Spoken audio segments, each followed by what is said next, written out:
Welcome back to Tripathi education new video. और आज का हमारा टॉपिक मैथ से हटके थोड़ा फिजिक्स पे जाएगा, यानी कि इलेक्ट्रिसिटी। ठीक है, इसमें हम बात करेंगे इलेक्ट्रिसिटी के बारे में, इलेक्ट्रिसिटी से रिलेटेड सारे टॉपिक्स, इलेक्ट्रिसिटी का एक तरीके का वन शॉट या कह लो कि एकदम अच्छे से पूरी तरीके से हम इलेक्ट्रिसिटी को समझेंगे। और इसमें कहाँ से कैसे क्वेश्चंस आ सकते हैं, न्यूमेरिकल कहाँ से आ सकते हैं, थ्योरेटिकल क्वेश्चन कहाँ से आ सकते हैं, उन सब के बारे में हम बात करने वाले हैं। चलिए ठीक है, तो हम अपने फर्स्ट फेज पे आते हैं। इलेक्ट्रिसिटी का स्टार्टिंग जो होता है वो होता है चार्ज। इलेक्ट्रिसिटी कहां से स्टार्ट होता है, वहां से वो हमारा पहला टॉपिक आएगा चार्ज। ठीक है, एक मिनट, ये चार्ज और ये रहा बड़ा वाला चार्ज, आई मीन थिंग। चलिए देखते हैं, शुरू करते हैं। सबसे पहले चार्ज होता क्या है, हम चार्ज को कैसे डिफाइन कर सकते हैं कि क्या होगा चार्ज, चार्ज कहते कैसे हैं। तो देखिए, चार्ज बेटा हमारा एक तरीके का एक ऐसा फिजिकल प्रॉपर्टी होता है जिसके वजह से कोई एक ऑब्जेक्ट दूसरे ऑब्जेक्ट को अपनी तरफ अट्रैक्ट या रिपेल कर सकता है, मतलब एक एक्सटर्नल फोर्स एक्सर्ट कर सकता है। समझ लो जैसे कोई एक चार्ज, कोई एक बॉडी है Q, ठीक है, ये एक सिस्टम के अंदर अभी में रखा हुआ है। हम किसी अनदर ऑब्जेक्ट को इसके पास लाने की कोशिश करें तो ये एक फोर्स एक्सर्ट करे, आइदर अट्रैक्टिव आइदर रिपल्सिव। वो प्रॉपर्टी क्या कहलाएगी हमारी, चार्ज। ये एक तरीके का इलेक्ट्रोस्टैटिक होना चाहिए। मतलब फिर से समझते हैं, charge is the electrostatic property due to which any object attract और रिपेल अनदर ऑब्जेक्ट। ठीक है, अब वहीं पर चार्ज को डिनोट किससे करते हैं बेटा, Q से। इसका यूनिट क्या होता है, यूनिट की बात कर ले तो यूनिट होता है इसका कूलम। ठीक है, जिसको हम डिनोट करते हैं कैपिटल C से। चार्ज को समझना उतना ही जरूरी है जितना करंट, क्योंकि बिना चार्ज के हम करंट को नहीं समझ सकते। चार्ज फिजिकल प्रॉपर्टी में भी 3-4 कैरेक्टरिस्टिक्स इसके होंगे। जैसे चार्ज का पहला कैरेक्टरिस्टिक्स होता है, इसकी कुछ प्रॉपर्टीज में हम पढ़ेंगे। सबसे पहला प्रॉपर्टी है इसका कि भैया चार्ज हमारा एडिटिव होता है। एडिटिव क्या होता है, एडिटिव से मतलब कि अगर कोई एक सिस्टम है, समझ लीजिए, मान लीजिए हमारे पास एक कोई बुक है। ठीक है, एक बुक देंगे, कोई भी एक नॉर्मल, इतनी मोटी नहीं, छोटी सी दे दीजिए। चलिए, ये फिजिक्स की क्लास 12th की बुक है। ठीक है, अभी 2 साल बाद आप लोग देखेंगे और भी बड़ी हो सकती है ये। तो ये फिजिक्स की बुक है। अगर हम कहें कि इस बुक का एक एक जो पेज है वो 1-1 ग्राम का है, तो अगर इस पूरे बुक का, अगर बुक में 1000 पेजेस हैं तो इस बुक का वेट कितना हुआ, 1000 ग्राम। ठीक है, मतलब कि जो टोटल मास होगा इस बुक का वो इंडिविजुअल मास का सम होगा हर एक पेजेस के।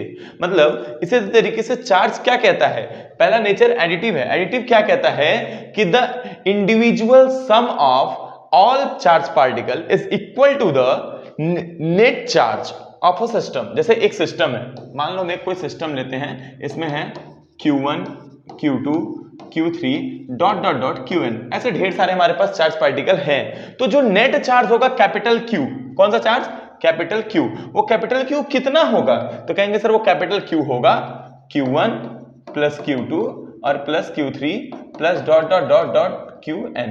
बात समझे, मतलब एडिटिव नेचर क्या बताता है कि भाई किसी सिस्टम में जो टोटल चार्ज होगा वो उसके अंदर एग्जिस्ट किए सारे चार्ज पार्टिकल के सम के क्या होगा, बराबर। वहीं पर दूसरी प्रॉपर्टी क्या आती है चार्ज की, तो दूसरी प्रॉपर्टी होती है बेटा हमारा कंजर्वेटिव। कौन सी प्रॉपर्टी है दूसरी, कंजर्वेटिव।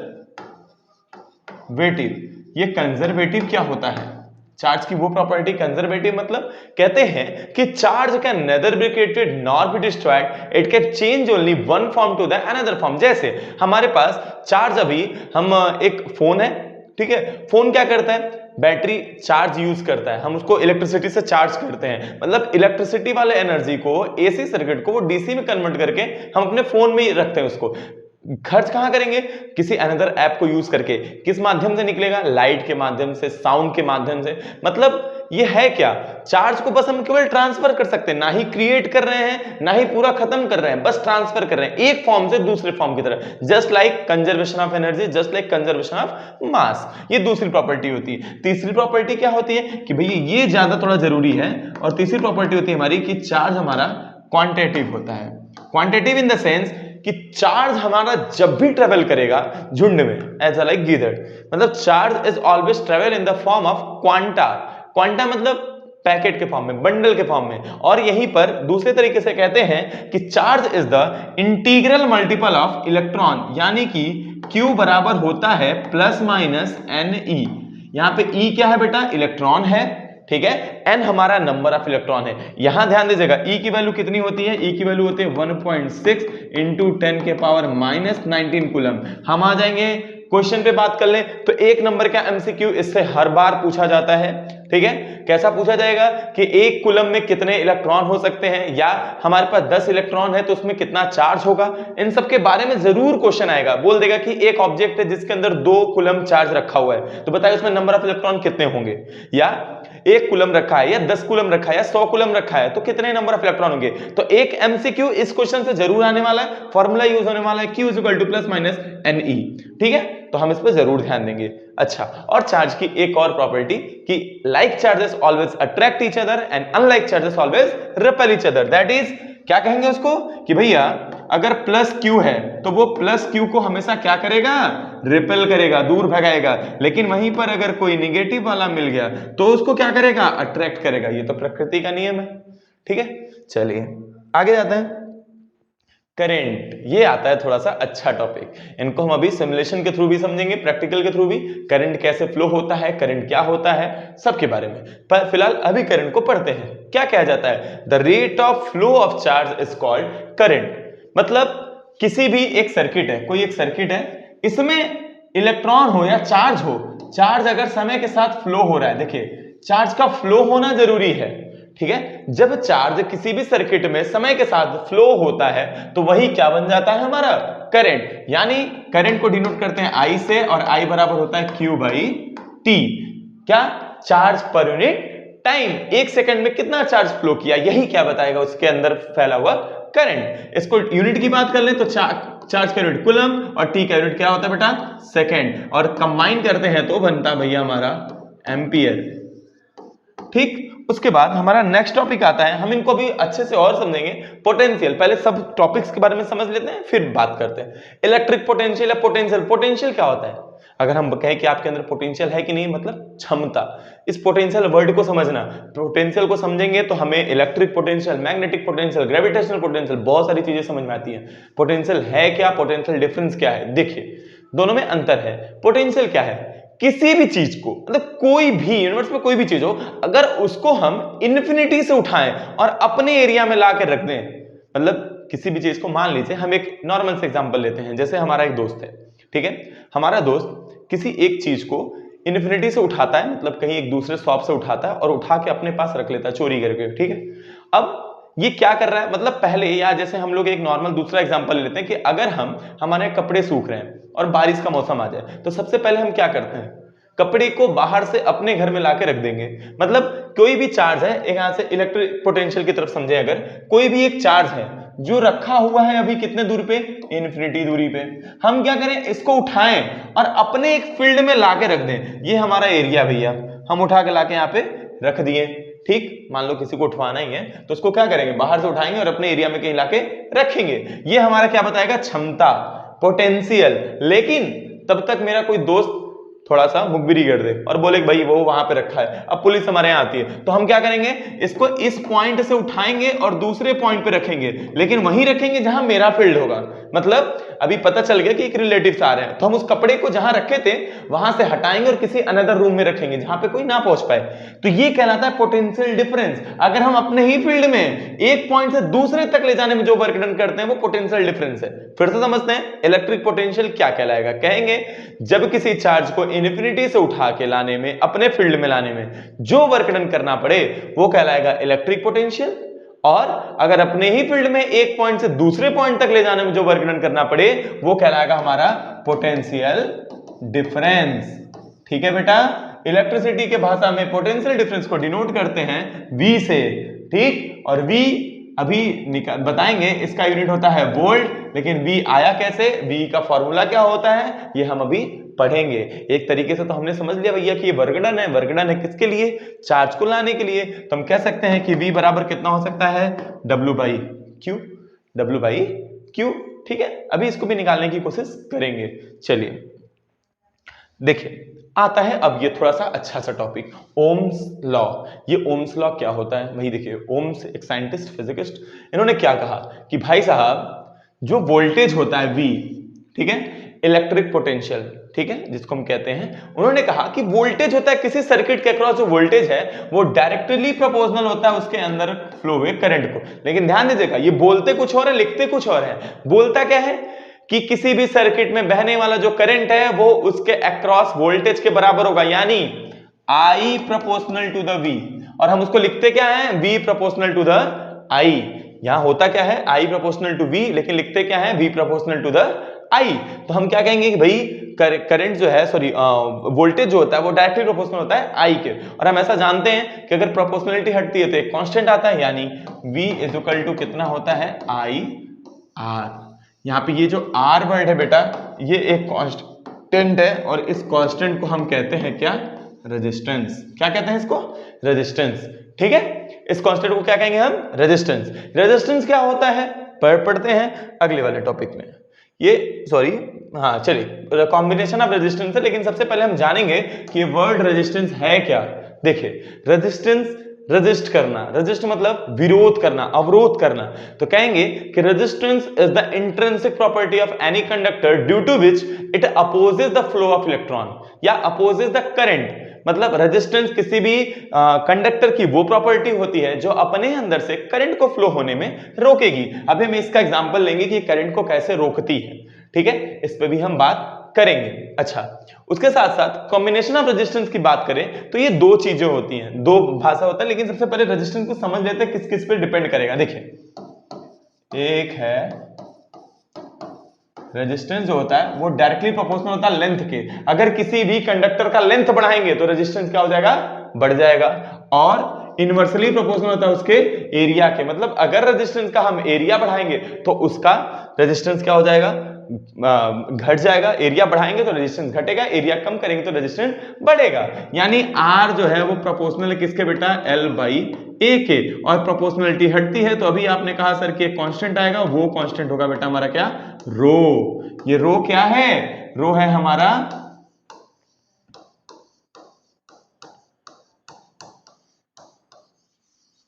रेजिस्टिविटी। रो क्या है हमारा, रेजिस्टिविटी। रेजिस्टिविटी क्या होती है, ये उस मटेरियल की प्रॉपर्टी होती है, और ये केवल नेचर ऑफ मैटर और टेम्परेचर पर डिपेंड करती है। चलिए अब कॉम्बिनेशन ऑफ रेजिस्टेंस की बात करते हैं। तो हमारे यहाँ हमारे फिजिक्स में या हमारे डेली लाइफ में दो तरीके के कॉम्बिनेशन होते हैं। पहला कॉम्बिनेशन, दूसरा कॉम्बिनेशन।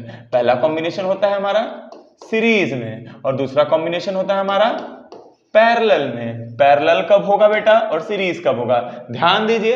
रेजिस्टेंस है, मान लो ये है हमारा, रेजिस्टेंस को डिनोट कैसे करते हैं ये भी लिख देते हैं। रेजिस्टेंस को डिनोट करते हैं ऐसे, ठीक है।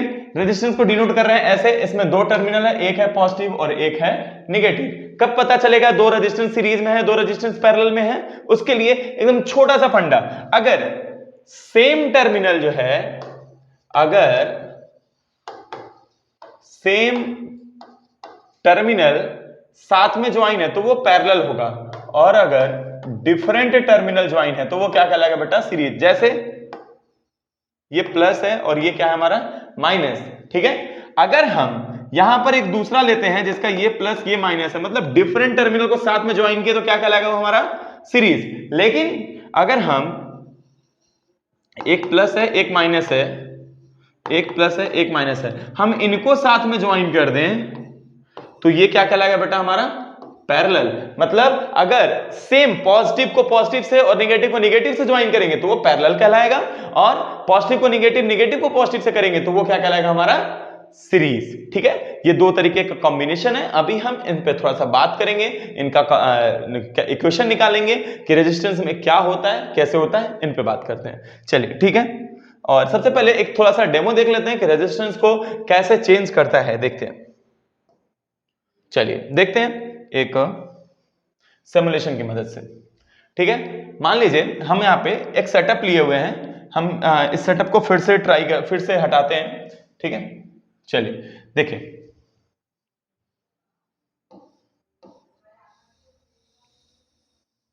चलिए दिख रहा होगा आपको, क्लियरली विजिबल है, ठीक है। चलिए सबसे पहले हम लेते हैं एक बैटरी जिसका कुछ पोटेंशियल डिफरेंस है, सॉरी चलिए देखिए, ये एक बैटरी है जिसका कुछ पोटेंशियल डिफरेंस है, ठीक है।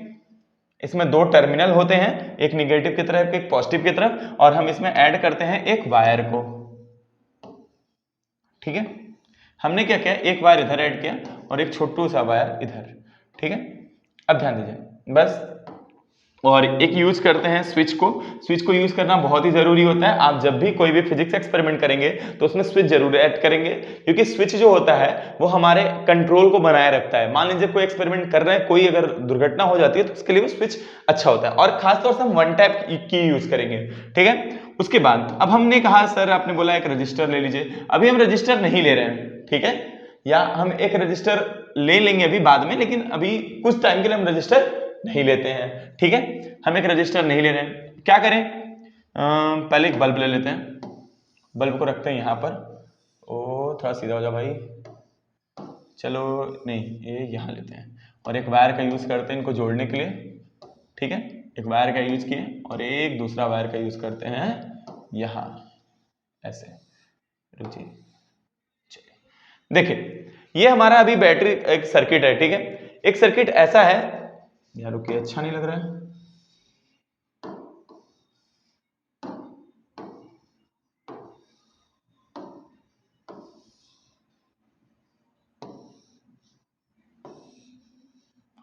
चलिए एक वायर और यूज कर लेते हैं, इसमें कोई दिक्कत नहीं है, ठीक। अभी सही है, थोड़ा हल्का फुल्का, आई होप सही हो, ठीक है, सही है। चल देखते हैं, हम अगर यहां पर एक सीरीज लिए हैं, ये हमारा बेटा बैटरी है, ठीक है, ये हमारी बैटरी है, ये हमारा की है, ये हमारा बल्ब है, और ये हमारे वायर्स हैं, ठीक है। हम अभी देखते हैं, अभी इसमें कोई करंट फ्लो नहीं हो रहा है, क्यों बेटा, क्योंकि सर्किट क्या है, ब्रेक। सर्किट तभी फ्लो होता है, करंट तभी फ्लो होता है जब सर्किट हमारी क्या होती है, क्लोज होती है, ठीक है। हम क्या करते हैं, स्विच को करते हैं ओपन। जैसे हम स्विच को ओपन करते हैं, हम यहां देखते हैं कि इलेक्ट्रिसिटी का फ्लो हो रहा है, ठीक है। यहां पे इलेक्ट्रॉन कैसे फ्लो हो रहे हैं, इस तरीके से, तो हमेशा करंट इसके अपोजिट फ्लो होगा। किसके फ्लो होगा, करंट हमेशा अपोजिट। देखो ये करंट का फ्लो है, करंट कैसे फ्लो हो रहा है, उसके जस्ट अपोजिट डायरेक्शन में। मतलब हम ये देख रहे हैं कि अगर इलेक्ट्रॉन हमारा बेटा माइनस से प्लस की तरफ जाएगा, लेफ्ट से राइट जा रहा है, तो हमारा करंट कैसे जाएगा, उसके जस्ट अपोजिट। बात समझ में आए आप लोग? अच्छा, अभी हम क्या करेंगे, यहां पे सब चीजें की वैल्यू ले लेते हैं। हम 9 वोल्ट का क्या लिए हैं बेटा, एक बैटरी लिए हुए हैं, 9 वोल्ट का बैटरी लिए हैं, 0 ओम का हमारा ये है, तो 10 ओम के आसपास बल्ब हमारा खर्चा कर रहा है, ठीक है। अब इसमें कितना करंट फ्लो होगा ये हम निकाल सकते हैं, कैसे, V दिया है, R दिया है, तो I निकालना है। मान लीजिए यहां पे होता है V बराबर क्या बेटा, IR, I पता करना है, V बाई क्या हो जाएगा, R, ठीक है, निकाल लेंगे। चलिए चेक कर लेंगे, अगर चेक करें तो कितना आएगा सर, देखें तो 9/10 यानी कितना आना चाहिए, 0.9 एम्पियर। चेक करते हैं क्या इतना हमारा आंसर आना चाहिए, मतलब 0.9 एम्पियर इसमें करंट होना चाहिए। तो करंट को मेजर करने के लिए एक डिवाइस होता है एमीटर, और ये छोटा सा हमारा एमीटर, बहुत बड़ा है ये छोटा सा एमीटर, हम इसको उठाते हैं और कहां पुट कर दे, किसी भी एक सर्किट में। जैसे सर्किट में देखते हैं यहां पे हमको कितना मिलता है करंट, 0.9 एम्पियर, मतलब हमारा ओम्स लॉ क्या है, सही है। अब दूसरा चीज ओम्स लॉ में एक और था, कौन था भैया, रेजिस्टेंस। मतलब अगर इसमें हम कहीं रेजिस्टेंस ऐड कर दें तो हमारा करंट क्या हो जाएगा, कम। चलिए चेक कर लेते हैं बेटा, इस सर्किट को थोड़ा सा करते हैं ब्रेक। जैसे ब्रेक किए, बल्ब की बत्ती गुल, और यहां पे यूज करते हैं एक 10 ओम का क्या, रेजिस्टेंस। जैसे ही 10 ओम को किए, तुरंत कितना हो गया, 0.45। क्यों हुआ बेटा, क्योंकि सीरीज में ऐड किया हमने। कैसे ऐड किया, सीरीज में। देखो इसके प्लस वाले को इसके साथ, माइनस वाले को प्लस वाले के साथ ऐड कर दिया, सीरीज में ऐड किया, आधा हो गया करंट, और आधा, ठीक। अभी हम कम ओम का रेजिस्टेंस यूज कर सकते हैं अगर आप चाहें तो, ठीक है। एक सेकेंड,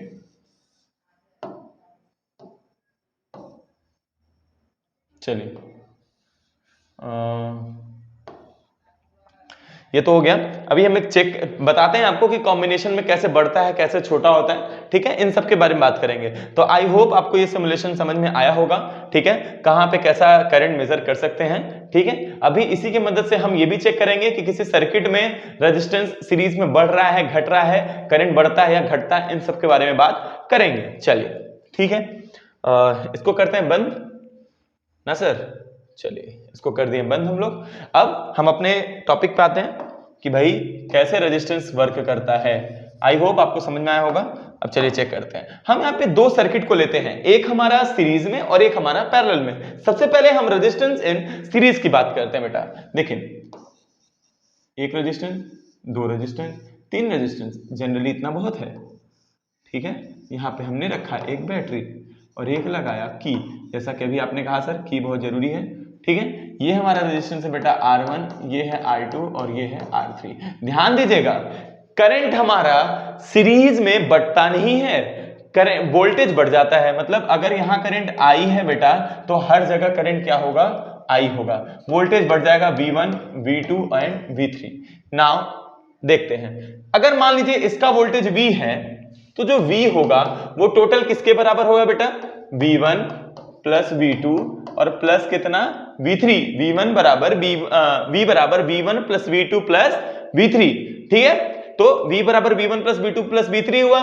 तो यहां पर हम देखेंगे कि V बराबर और होता है ओम्स लॉ के अकॉर्डिंग कितना बेटा, IR, और V1 बराबर कितना होगा, IR1 प्लस IR2 और प्लस IR3। ध्यान दीजिएगा, यहां पर हमने लिया IR को एक तरफ, इन दोनों में सब में से I कॉमन लिए बेटा, बचेगा कितना, R1 plus R2 plus R3। देखें तो I से I हमारा क्या हो जाएगा, कट जाएगा। मतलब जो नया रिजल्टेंट हमको मिलता है वो R बराबर क्या मिलता है, R1 प्लस R2 और प्लस में कितना बेटा, R3। ये हमारा नया वो मिलता है। अगर हम इसी तरीके से N रजिस्टर के बारे में बात कर लेंगे तो R1 plus R2 plus R3 plus dot dot dot Rn हो जाएगा। कोई दिक्कत इसमें, ठीक है। एक सेकेंड,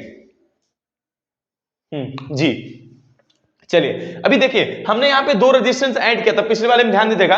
एक बल्ब था जिसका रेजिस्टेंस कितना था, 10, कितना था 10, और हमने एक ऐड किया, एक मिनट, ठीक है। देखिए यहां पर हमने क्या ऐड किया था इसको,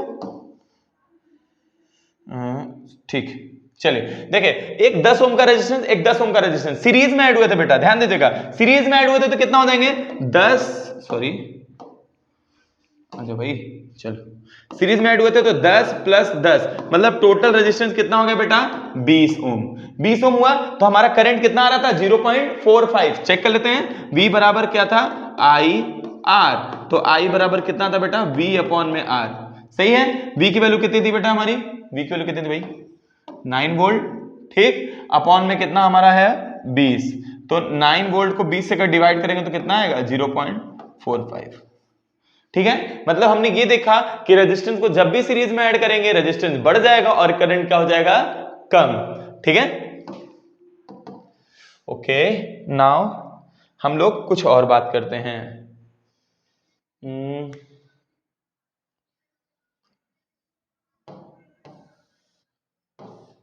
चलिए यहां पर हम चेक करते हैं, हमने क्या लिया, एक रेजिस्टेंस लिया, ठीक है। इसको थोड़ा सा बड़ा कर देते हैं भाई,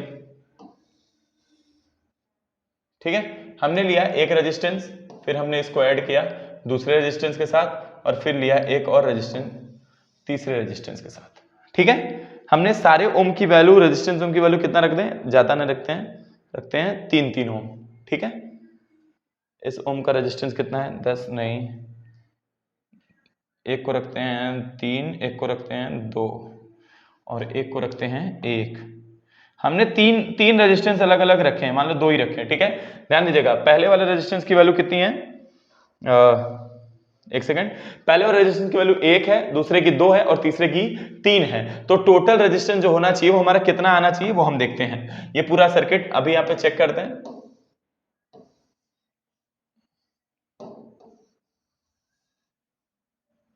और इसके साथ यूज करते हैं एक बैटरी छोटा सा,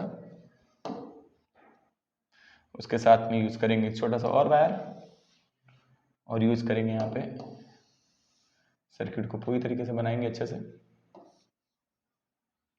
एक यूज करते हैं बैटरी और एक यूज करते हैं अगला वायर, ये हमारा जुड़ेगा इससे, ये वाला हमारा इससे, ठीक। चलिए ये हमारा सर्किट हुआ, ठीक है। आई होप सबको दिख रहा होगा क्लियर। देखिए हम यहाँ पर जैसे सर्किट फ्लो करते हैं, ठीक है, ये हमारा करंट फ्लो होने लगेगा। हम यहाँ पे नापते क्या है बेटा, करंट ही नाप लेते हैं। चलिए आजा भाई, अभी इसमें हमें कोई भी करंट नहीं मिल रहा बेटा, क्यों, क्योंकि सर्किट क्या है, क्लोज है। ठीक है। जैसे ही हटता है हम देखते हैं 1.29 एम्पियर का करंट मिल रहा है, क्योंकि जो वैल्यू है 9 वोल्ट की है। कितने की है? 9 की। तो देखिए जरा एक बार चेक करते हैं सर।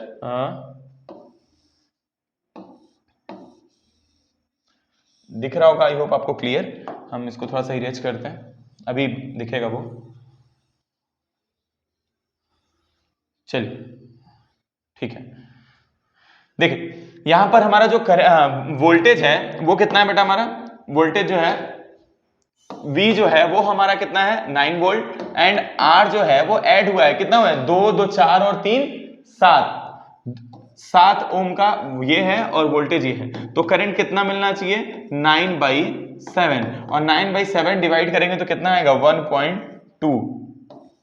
1.2 के आसपास। तो 1.29 हमारा आ रहा है। ठीक है, तो आई होप आप लोग सीरीज का कॉम्बिनेशन पूरी तरीके से समझ चुके होंगे। यहीं पर अगर इनको हम पैरेलल में ऐड कर दें तो हम देख लेते हैं पैरेलल में रेजिस्टेंस घटता है। तो देखते हैं, चेक करते हैं एक बार, पैरेलल में रेजिस्टेंस घट रहा है या नहीं घट रहा है। चलिए चेक करते हैं, इसी को थोड़ा सा बड़ा करते हैं, इसी सीरीज से अपने बात करते हैं कैसे घटेगा कैसे बढ़ेगा। देखिए हम इसको यहाँ पे कट करते हैं, एक छोटा सा यूज करते हैं वायर इधर पे, ठीक है, और एक वायर यूज कर रहे हैं ऐसे, ठीक है। फिर एक मिनट भाई, कहाँ हो? यहाँ हो, ठीक है।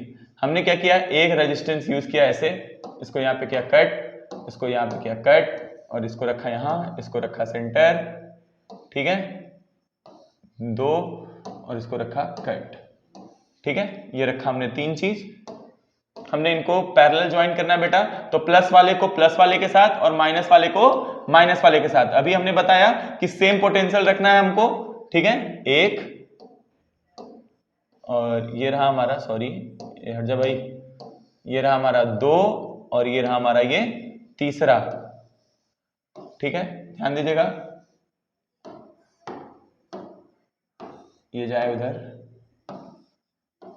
ठीक, सही है, आई होप क्लियर है, ठीक है। जैसे देखिए हम यहाँ पे दो, वही पूरा सब चीज सेटअप है हमारा। हमने इसको कैसे ऐड कर लिया बेटा? पैरेलल। जैसे पैरेलल ऐड करते हैं, अब देखिए हमारा रेजिस्टेंस कितना मिलेगा? करंट हमारा, करंट कितना मिल रहा है बेटा? 12 एम्पियर का। पहले कितना मिल रहा था? 1.2 का, मतलब उससे सीधे सीधे 10 गुना ज्यादा।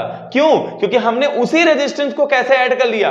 पैरेलल। उसी रेजिस्टेंस को कैसे ऐड कर लिया? पैरेलल। मतलब हमने ये देखा कि जब कभी भी हम रेजिस्टेंस को सीरीज में ऐड कर रहे हैं, करंट हमारा घट रहा है, क्योंकि रेजिस्टेंस बढ़ जाता है। और जब पैरेलल में होता है तो कैसा होता है? रेजिस्टेंस घट जाता है और वह करंट बढ़ जाएगा। चलिए अब देख लेते हैं थोड़ा सा पैरेलल वाला भी कॉम्बिनेशन कैसे होता है, उसको कैसे सेट करते हैं, ठीक है। चलिए देखिए, मान लीजिए पैरेलल रेजिस्टेंस का क्या कॉन्सेप्ट होता है वो देखते हैं। जैसा सेटअप हमने बनाया सेम वैसा ही रखेंगे। एक R1 है बेटा ये, ठीक है, फिर एक R2 है, ठीक है, फिर एक, ध्यान दीजिएगा आप लोग इस टॉपिक को एकदम हल्के में नहीं लेंगे, क्योंकि ये टॉपिक हमेशा 3 नंबर का क्वेश्चन लेके आएगा आपके बोर्ड में, ठीक है। तो हम इस चीज को अच्छे से पढ़ेंगे, ठीक है। चलिए देखिए ये हमारा बेटा R3। ध्यान दीजिए पोटेंशियल बटेगा नहीं, क्या बटेगा बेटा? करंट। मतलब पहले वाले में कितना करंट जाएगा? I1, दूसरे वाले में I2, तीसरे वाले में I3। Again current he but रहा है हमारा, I बट गया कितने फॉर्म में बेटा? I1 में प्लस I2 में और प्लस कितना? I3 में। मतलब इधर से करंट I जाएगा तो इधर आना भी चाहिए I, लेकिन I बट गया 3 पार्ट में बटा। ध्यान दीजिएगा I बराबर कितना है? V अपॉन में R, ठीक है। तो यहां पे हम कहेंगे सर V अपॉन में कैपिटल R, इधर हो जाएगा V अपॉन में R1 प्लस V अपॉन में R2 और प्लस V अपॉन में बेटा कितना? R3। अभी थोड़ा सा इस पर प्रैक्टिस नहीं है इसलिए राइटिंग अच्छी नहीं बन रही है, उसके लिए सॉरी, ठीक है।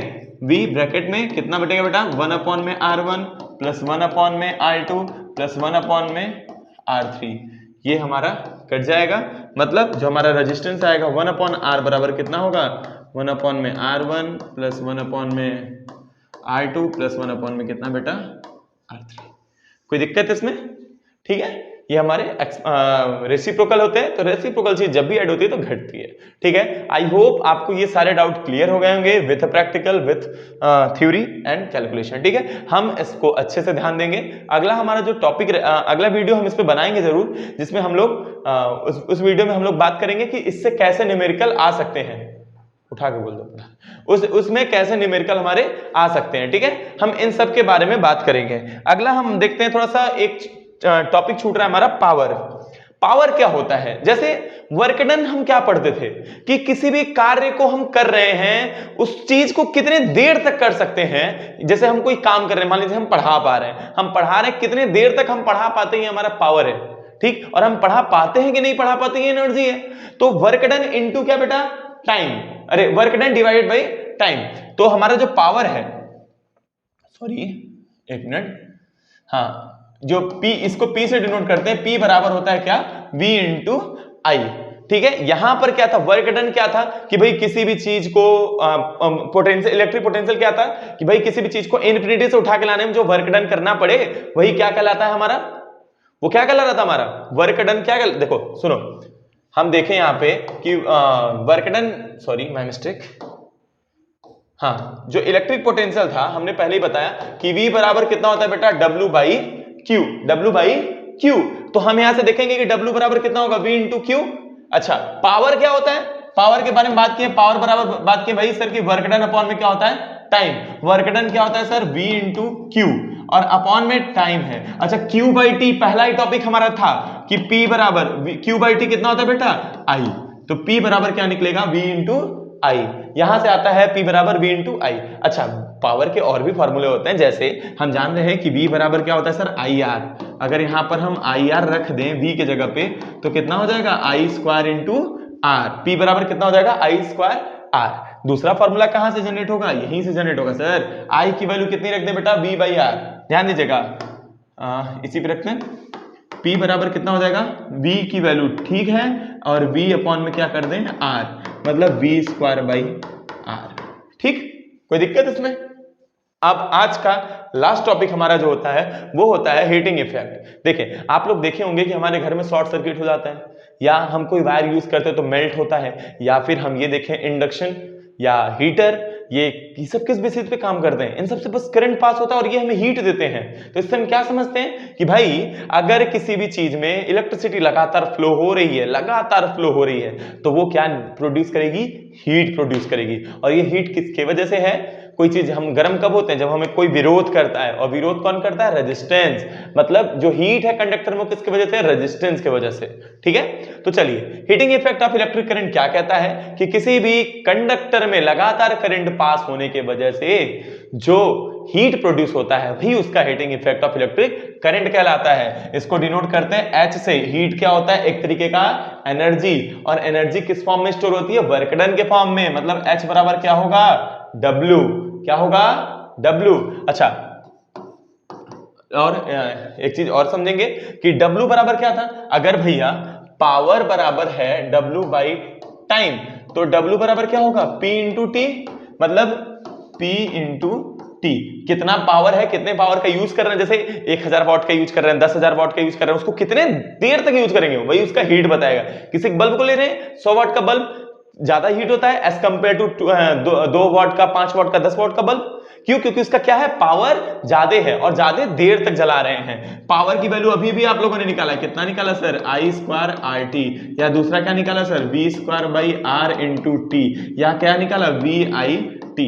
ये हमारे सारे हीटिंग इफेक्ट हैं। हम इससे बाद में बात करेंगे, इस पे हम न्यूमेरिकल्स के बारे में अभी बाद में बात करेंगे। इन टॉपिक से कैसे न्यूमेरिकल आ सकते हैं, क्या क्या न्यूमेरिकल आ सकते हैं, जिसमें हम एनसीईआरटी के सारे न्यूमेरिकल को कवर अप करेंगे अगले वीडियो में। ठीक है, तब तक के लिए थैंक यू। एंड आप लोग को वीडियो अच्छा लगा तो लाइक करिए, शेयर करिए। थैंक्स।